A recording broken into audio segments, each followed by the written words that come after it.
press home your attack.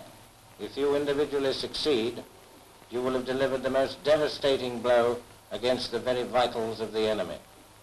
Let him have it right on the chin. Send that message to all groups and stations. That was how Air Marshal Harris, Commander-in-Chief Bomber Command, gave his instructions for the largest air raid the world has ever known. At aerodromes up and down the country, well over 1,000 British-built bombers were being prepared for their journey over the heart of Germany's biggest industrial center, the Ruhr.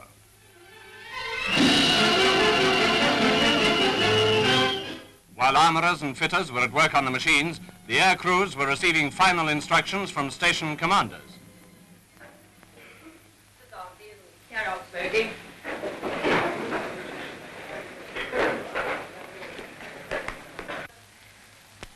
In the opinion of the weather prophets, this is the night, and the plan is on. Now, the target is an old friend to many of you. It's the city of Cologne. The route is almost direct. I'll show it to you. It's almost direct. Base, Uchtdorf, direct to Cologne. Bomb your target there. Turn southwest, Euskirchen, and then direct to Nordland, and then direct to base. That's all. Good luck to you all. Outside, the huge bombers were being loaded with the largest cargo of high explosive and incendiary bombs ever to be carried by one striking force to a single objective. As you can see, the WAF were directly concerned in this all-important job. Tons and tons of beautiful bombs were tucked away, ready for the night's operation.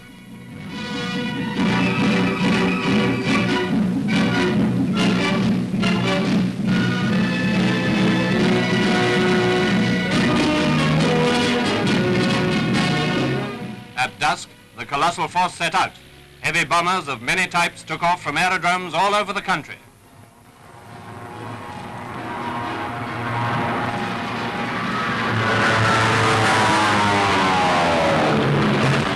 Only perfect staff work could have achieved the devastating success of this raid. For something like an hour and a half, bombs were dropping at the rate of about 20 tons a minute. Just work that out. Maybe the Hun is less proud now of the Luftwaffe's savage attacks on Warsaw, Rotterdam, Belgrade, and elsewhere. The pall of smoke which covered the target area for days afterwards made reconnaissance photographs difficult to get. But from these pictures of previous raid results, it's easy to imagine what Cologne looks like today. We already know what the RAF have done to Rostock, Lübeck, and other places. This was before the 1,000 plan came into operation. Home again. The boys certainly seemed satisfied with their night's work, and rightly so. Oh, we certainly give Cologne a good pasting this time, anyway. I looked down over the target, nothing but a sea of fire. Never seen so many aircraft in the air before in my life. I think the amount of aircraft we sent over and the amount of bombs dropped and everything else really completely foxed the defenses, etc.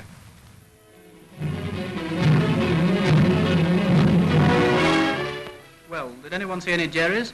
No, sir. There wasn't any room. There were too many of our own about. Excellent. No fighters? Well, has anyone else got anything of interest to say? What about the flag? Well, there's always a bit there, and of course we found it as usual. Here's a piece of it anyway. Oh, where did you find this? Oh, just taking it out of my sleeve. You were very lucky. Thank you. At Cologne and again at Essen, Germany has felt the growing might of the Royal Air Force. Soon America's strength will be added to ours. Air Marshal Harris has this to say. Cologne, Lübeck, Rostock, those are only just the beginning. Let the Nazis take good note of the western horizon. There they will see a cloud as yet no bigger than a man's hand. But behind that cloud lies the whole massive power of the United States of America.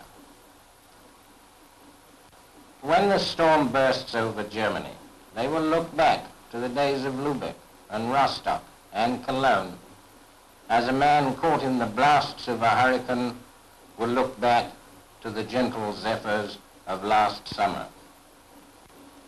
There are a lot of people who say that bombing can never win a war. Well, my answer to that is that it has never been tried yet, and we shall see.